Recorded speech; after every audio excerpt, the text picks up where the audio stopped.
हम लोगों ने फीमेल रिप्रोडक्टिव सिस्टम का 2 डायग्राम देख लिया था। एक और जो है जो हम यहाँ पे स्टडी करेंगे, यहाँ पे हम लोग पूरा फीमेल के रिप्रोडक्टिव सिस्टम का सेक्शनल व्यू को देखेंगे, जिसमें उनके पूरे रिप्रोडक्टिव ट्रैक्ट को शो किया गया है, जहाँ से इसमें ये सब दिखाया गया है कि उनकी बॉडी में सेमेन एंटर कहाँ से करेगा, वो जा कर के ओवा से फर्टिलाइज़ कहाँ पे करेगा, उसके बाद बेबी का इम्प्लांटेशन कहाँ पे होगा, और फिर उनका पूरा जो पीरियड होता है जिस टाइम वो बेबी की मदर के बॉडी के अंदर इम्प्लांट होकर के अच्छे से ग्रो करते हैं, वो सारा फंक्शन जो है वो फीमेल की बॉडी में कहाँ पे होता है, ये सारा चीज़ इस डायग्राम के थ्रू शो करने की कोशिश की गई है।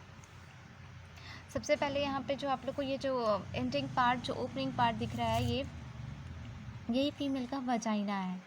वजाइना में ही क्या होता है, मेल के पेनिस को इंसर्ट किया जाता है और यहीं पर सेमेन को डिस्चार्ज किया जाता है। तो वजाइना के थ्रू सेमेन स्पर्म जो है फीमेल की बॉडी के अंदर एंटर करता है। उसके बाद इसके ऊपर आप देख रहे हो ये एक पूरा कैनाल है। इस कैनाल को हम लोग सर्वाइकल कैनाल बोलते हैं। ये जो कैनाल दिख रहा है ये सर्वाइकल कैनाल।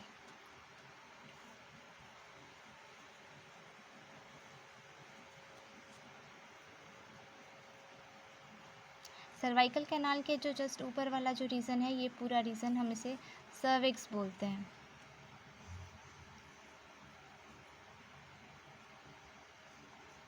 ठीक है, फिर इसके जैसे हम लोग ऊपर जाते हैं तो ये पूरा जो हमें रीज़न दिख रहा है, ये पूरा फीमेल का यूट्रस है। ठीक है, यूट्रस के बाद अगर हम इन दोनों दो साइड जाएं, इधर या फिर इधर, तो ये जो पूरा पार्ट दिख रहा है ये हमारा फैलोपियन ट्यूब है। ये ट्यूब जैसा जो स्ट्रक्चर है ये फैलोपियन ट्यूब है। ये पूरा बीच का पार्ट जो है वो पूरा यूट्रस है। और यहाँ पे जो दिख रहा है आपको, ये है ओवरी। ओवरी पेयर में होता है, फैलोपियन ट्यूब भी पेयर में होता है, ये आप लोग को स्टार्टिंग में बताया गया था। ओवरी जो है वो फैलोपियन ट्यूब से एक लिगामेंट के थ्रू अटैच होता है, और इस लिगामेंट को हम लोग बोलते हैं ओवेरियन लिगामेंट।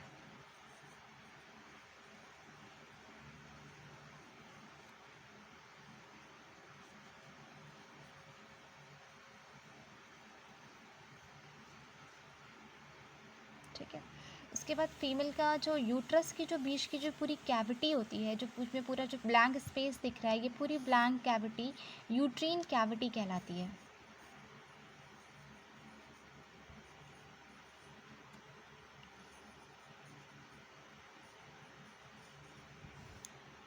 फीमेल का जो यूट्रस है, यूट्रस जनरली क्या होता है कि यूट्रस का जो लेयर है वो 3 लेयर से पूरा यूट्रस सराउंडेड होता है। यूट्रस का सबसे इनर लेयर, जहाँ पे बेबी का इम्प्लांटेशन होता है, ये वाला लेयर, इसे हम कहते हैं इंडोमेट्रियम। इंडोमेट्रियम में ही इम्प्लांटेशन होता है, ये याद रखोगे आप लोग। ठीक है, सबसे इंटरनल लेयर यूट्रस का इंडोमेट्रियम। ठीक है, इंडोमेट्रियम के बाद बीच वाली जो लेयर है, मस्कुलर लेयर, ये पूरा बीच वाला लेयर, इसको हम लोग बोलते हैं मायोमेट्रियम।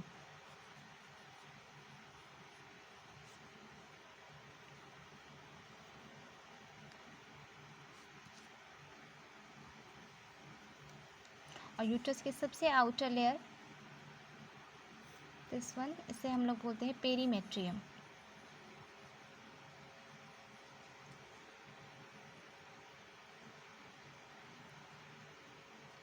तो ये तीनों जो है वो कलेक्टिवली जो है वो यूट्रस की लेयर है। ठीक है, उसी तरह से यहाँ पे भी ये भी ओवरी है, ओवेरियन लिगामेंट इधर मैंने इंडिकेट कर दिया है। उसके बाद फैलोपियन ट्यूब जो है, फैलोपियन ट्यूब में भी 3 रीज़न होता है। ठीक है, यहाँ पे जो ये वाला जो ट्यूब आप देख रहे हो स्टार्टिंग से, जैसे यहाँ पे वाला जो सबसे नैरो वाला पार्ट है, ये नैरो पार्ट जो है फैलोपियन ट्यूब का, ये रीज़न कहलाता है इस्थमस।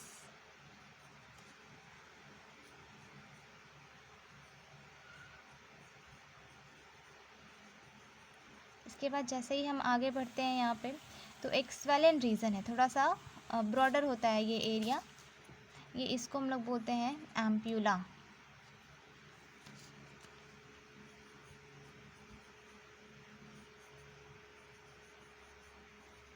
एम्प्यूला। उसके बाद जो सबसे इसका ब्रॉडर रीजन यहाँ पे, ये भी फैलोपियन ट्यूब का पार्ट, इसे हम लोग बोलते हैं इनफंडिब्यूलम। ये रीजन कहलाता है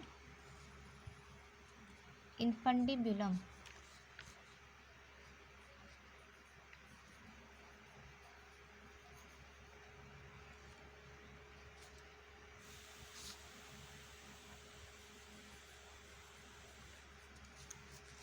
इन्फंडिबुलम, ठीक है। उसके बाद आप आगे में यहाँ पे देख रहे हो फिंगर जैसा स्ट्रक्चर है, ये फिंगर जैसे स्ट्रक्चर को हम बोलते हैं फिम्बरी। ये फिंगर जैसे स्ट्रक्चर जो है ये ओवरी से रिलीज होने वाले ओवा को कैप्चर करके फैलोपियन ट्यूब में लाके प्लेस करता है।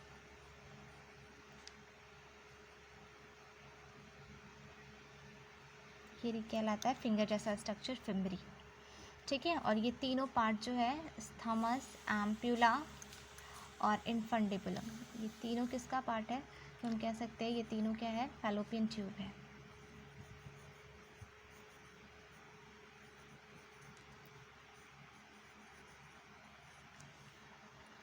ठीक है, तो ये सारा चीज़ हो गया यहाँ पे।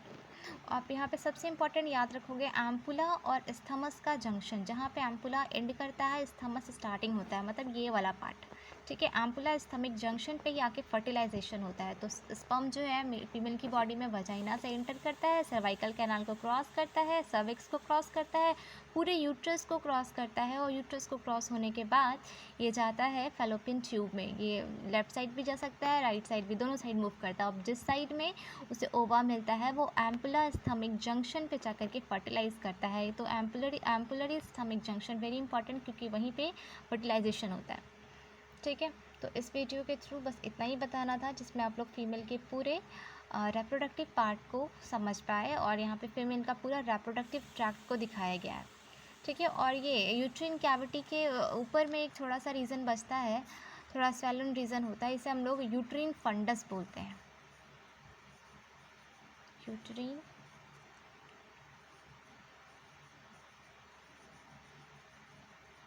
फंडस, ठीक है।